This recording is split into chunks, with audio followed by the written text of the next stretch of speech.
Remarks by Assistant Secretary of the Treasury for Economic Policy Ben Harris on promoting competition in labor markets. December 7, 2021.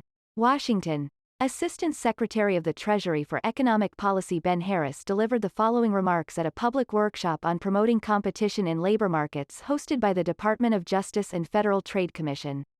As prepared for delivery, let me start by thanking the Department of Justice and the Federal Trade Commission for hosting this critically important event today. It's an honor to be here among such distinguished panelists, discussing one of the most important economic issues of our time. I'd like to briefly discuss economic explanations for wage stagnation, especially at the lower end of the wage scale. Careful followers of the labor market would rightly point to inflation-adjusted gains for many occupations with relatively low wages. Yet, this phenomenon, while welcome, appears to be driven by pandemic-related declines in labor force participation. The goal, of course, is to sustain wage gains in tandem with participation. And to reach that objective, we must understand the roots of long-term wage stagnation. The best way to illustrate long-term wage trends is to use an example from the late and influential labor economist, Alan Kreuger. During a 2018 luncheon at the Kansas City Fed, Alan told the story of a man named Jeffrey Zura. In 1991, Zura started working as a registered nurse at St. John Providence Hospital in Warren, Michigan, and about 12 or 13 years into the job, he had a realization. His pay was far lower than what it should have been in a fair market. Economists have traditionally identified three broad explanations for wage stagnation. The first, generally put, is globalization.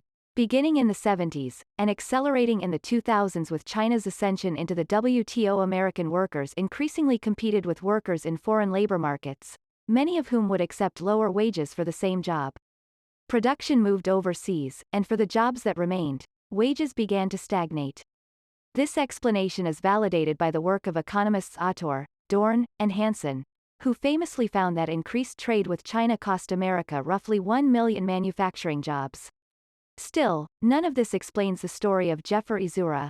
After all, no American hospital could lower labor costs by outsourcing its nurses to Shanghai. The second explanation is technology. Software, automation, and other new innovations all drove up the demand for skilled workers who were fluent in technology and drove down the demand for those who weren't. In some cases, automation has eliminated the need for these workers entirely. Again, there is careful and legitimate evidence to support this argument, but not in the case of Jeffrey Zura. No American hospital has been replacing its nurses with robots.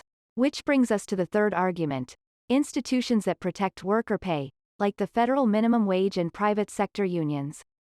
These have been on the decline for years. Adjusted for inflation, the federal minimum wage is around 45% lower than what it was in the late 60s, and since about that time, the percent of private sector workers belonging to unions has fallen from roughly 1 in 4 to 6%. This explanation also has merit, including in the case of the Michigan nurses. They weren't unionized, but it doesn't capture the entire story. For that, we need a fourth argument that captures changes in the relationship between workers and firms. Indeed, what Jeffrey Zura realized after a decade at St. John Providence was that his hospital had been colluding with others in the area. He had the emails. Executives wanted to prevent their nurses from jumping from one hospital to another for better pay, so they collaborated to set one regional, and artificially low, wage rate. In 2006, 8 Michigan hospitals paid $48 million to settle a wage-fixing class action lawsuit, in which Zura was the lead plaintiff. If you've ever taken an introductory economics course, you were probably taught that labor markets are perfectly competitive. A worker making $20 an hour sees there's a job opportunity across the street offering $20.10, so he puts in his notice and crosses to the street to his new job. That's the perfectly competitive model, and it's often a complete fiction. Labor markets typically don't work like this. For one, workers typically have imperfect information and don't know what a similar job will pay. Or, they're bound by a non-compete agreement, and crossing the street would invite a lawsuit. Or, even if companies aren't breaking the law, colluding to set low wages, they have immense market power to set low wages. Speaking at an event hosted by the Department of Justice and Federal Trade Commission, it's safe to assume we all understand the notion of a monopoly. And as labor market competition has emerged as a first-order consideration, the notion of monopsony has gained traction in economic and policy circles. And that's ultimately what we're here to discuss today, the imbalance between workers and employers in the labor market.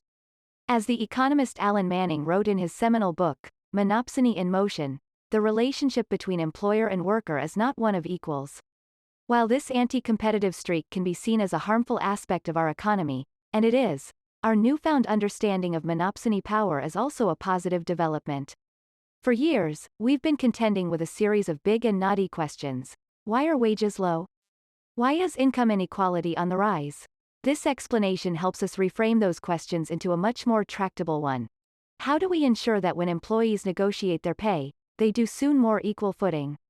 That was one rationale behind President Biden's July executive order on competitiveness, which included a series of initiatives from making sure that wages are more transparent in certain sectors, to curtailing the use of non-compete clauses, to simply studying the economic impact of limited labor market competition. Ultimately, creating a fairer economy with better paid workers will require us economic policymakers to do what economists don't usually do. Instead of revising our model of a perfectly competitive labor market so that it reflects the real world, we should revise the real world so that it reflects the competition in our textbooks.